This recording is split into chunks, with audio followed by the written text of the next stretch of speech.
Hi guys, welcome back to my channel. So today I'm back with another video. Today's video is a recap. Yes, we're back in action. Back in action. Queens, it's back. I believe this is episode 11 or 12. It might be 12, but I don't know. I might be wrong. But yes, it starts off with some juiciness. So, Naomi and Eric, they did the do. But Eric wanted to be a little bit more. Like, I guess he always wanted to be in a relationship with her. But, time was of the essence. And, life happens. And, they just drifted apart. So, she wants to take it one day at a time.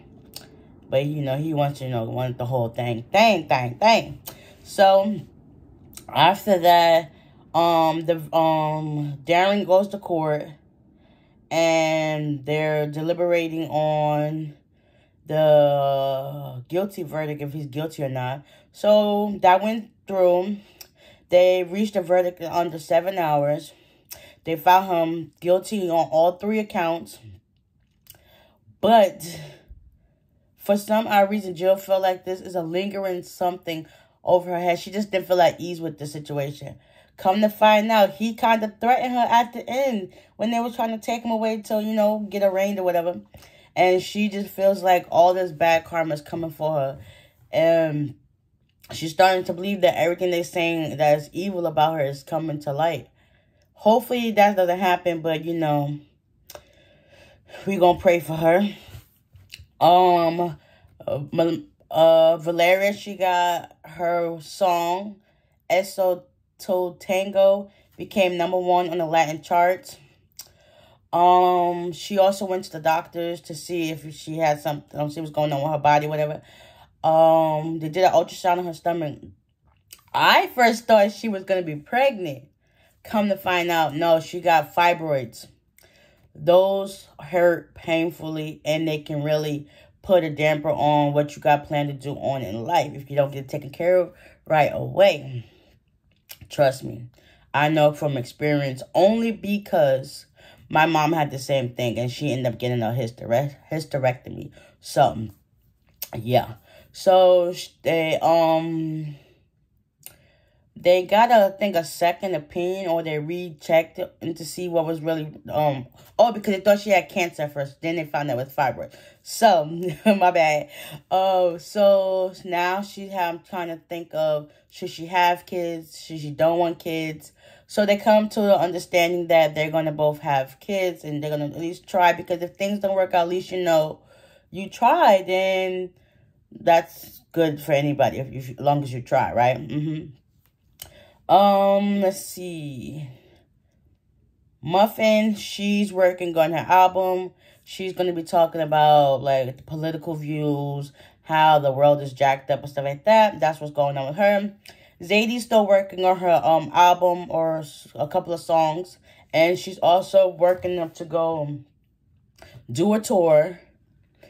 Also, Eric advised them to, like, it's a 20th anniversary for them when they first came out. So advised them to do, like, a re-release of their album, do, like, a deluxe version for their anniversary, which would be great, because then again, that's more money and more sales, and that'll help their label out tremendously. They're going to try to see if they can get in contact with Bree too, so they can also finalize things and see where everything is put into place. Come to find out, Eric met up with another lady that been in his past life. Come to find out, it was his ex-wife. I was like, what? But I could have sworn, wasn't she, wasn't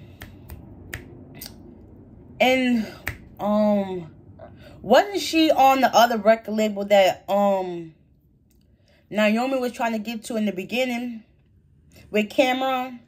I think so, but I don't know. I could be wrong. I mean, I'm going to use his real name, even though I forgot his name on the show. Cameron. Like, yeah. That is some tea. But yeah, we just going to keep it rocking. Oh, My God. Valeria, she tells Naomi that, come to find out that she thought it was cancer, but she got the fibroids. That she and Thomas are planning on having a baby, which is good news. So it's kind of like what she said. When there's always some bad news, there's always some good news to go hand in hand. So the sad news is she's delaying the tour. The good news is they're going to try for a baby. So hopefully that goes for the best. Wow. Eric and his ex-wife, Robin, once she figured out that he, because, he got a phone call from JoJo. Once she saw that and she was like, who's that, your little girlfriend? He was like, no, that's my daughter. So she was like, so the whole entire time we was married, you had a child. He was like, listen, I just found out about her 6 months. She went 0 to 1,000 in like 0.3 seconds. Like, what? She was all good for, trying to relinquish the rights to the music, the masters or whatever. Once she heard that, she said, nope. She about to be petty. She said, you going to have a hard time trying to figure that out, and stormed out. Basically, he got stuck with paying the bill. Basically, he got no good news to go back home and tell. It just went left. So, he ends up getting home. And him and Naomi, they start talking, and she figured out, she was like, so I was trying to get, relinquish the rights to the master. She was like, so which wife? Robin. She was like, oh, nah. So he was started telling her, like, I was telling her about this thing. And she was like, this thing? So basically, her and JoJo is a thing, not like a priority or something to him. So he was like, well, I still love you. And, I do dumb things. Just like a man to say, like, come on. You do dumb things, but you're not going to own up to it. Like, come on now. You keep going in the same cycle, just going. History repeats itself, doing dumb things, after dumb things, after dumb things, after dumb things. So it's like, how can she trust him if he not proving her anything or proving that he's worthy to be trusted? Like, come on now. Every time it's a situation, something bad happens, it's him. Like, at this point, Naomi is best to stay 6 to 10 feet away from him. Keep him at arm's length. Do with JoJo. And that's just what it is in the music. Relationship-wise, nip that in the bud. Because ain't nobody got time for this. You keep going back and forth. I understand y'all got love. Love never lost. Y'all got a child. That's double love never lost. But the relationship side of this, it just not clicking. It's not mixing. It's not going together. It's like oil and water right now. Just keep it separate. Keep it at arm's length, like I said. And that's just what it is. Jill and Muffin, they just finished having their little lunch date or whatever. So as they're walking down the road, they see Tina. She done got her hair straight and looking like a whole snack with her. But they still can't get over the fact that she spit on Jill's car, which was so disgusting. Like, you spit in her face and on the car at the same time. It's like, it's disgusting. So they're talking and whatever, trying to make small talk. So they asked this girl come up next to her, and they was like, who is this? And Tina was like, that's my girlfriend. Muffin was lost her coffee and like, oh, Lord. We don't know what's about to go down, but hopefully, no fighting goes down. And that's just what it is. Oh, Lord have mercy. So, Tina and Jill, they go off to have a little talk or whatever. But, Tina's kind of over it. She don't really got nothing more to, like, say. She really don't have nothing really much to hear about what Jill got to say. And she's kind of, satisfied with the verdict. But then again, she's also, like, kind of, like, up in the air. She's just ready to move on. Jill's kind of, like, questioning her thoughts, a process about how Tina feels. But, like I said, Tina really has already moved on. And Jill's just, like, looking for comfort. And, she kind of misses what she had with Tina. But, at the same time, she knows she messed that up, with all the lies and deceit and not being so truth-coming to certain situations. So, after that, it just, Tina walks away and, Jill's just standing there wondering and thinking like, dang, she really messed up a good one with her. And now she's just, trying to find herself, which is understandable. But at what point does it get to the point where it's like it's too late? You can't rewrite wrong. You can't rewrite history. The past is in the past now.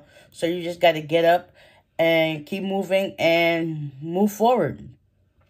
Naomi, she is having her thoughts of like what really stuck her head was that Eric really loves her, which is true. It shows.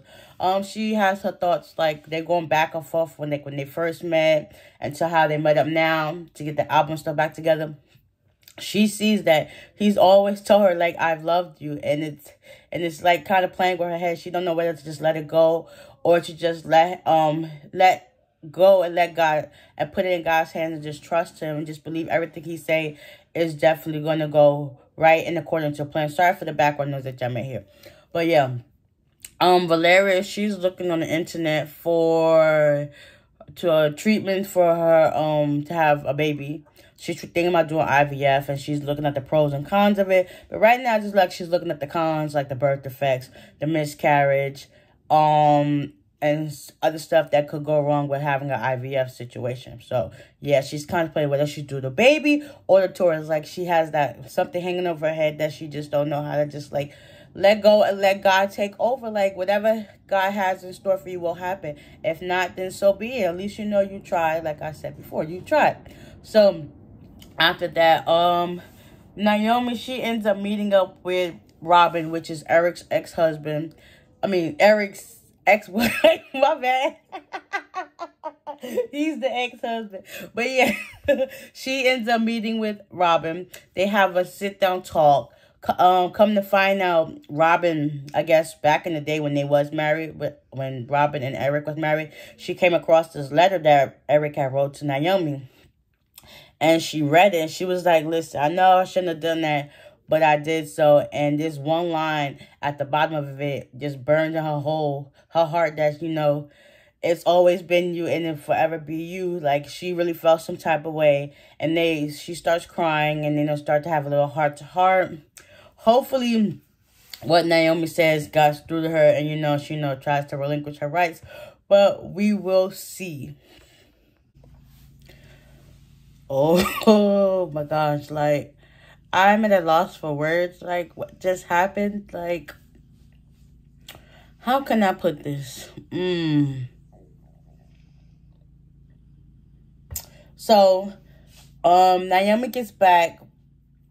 She was able to, get Robin to relinquish her rights to the master so that they can, do their little re-release of the album.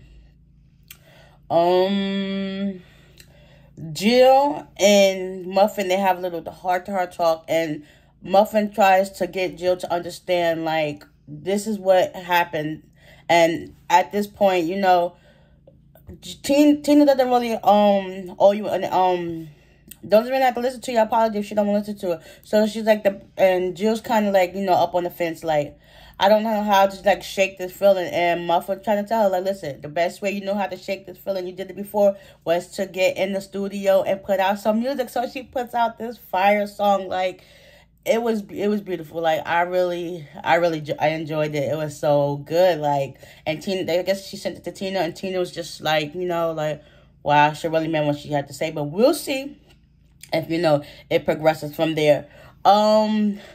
The girls, they have their re-release of their album party. And, they go back and forth to, try to recreate what they did 20 years ago and when they came back in to, go on tour and whatever. Hopefully, this brings Brianna back. If she decides to want to come back, I don't know. Maybe she liked her life on the beach in the sand and her kids out of all this unnecessary drama and mess. But this was definitely good. Like, sometimes you gotta let the past be the past. Let bygones be bygones, because all it's doing is holding on to something that's making you, like, stressed and depressed. And it's not a good feeling. Like, sometimes it's best just let the past be the past. So with that being said, I hope y'all guys enjoyed this recap of this video. Please give it a like, comment down below, and y'all stay tuned for next week because it's about to get juicy. Hit the subscribe button and notification bell so you'll be notified every time I upload. And I will see y'all in the next one. Bye.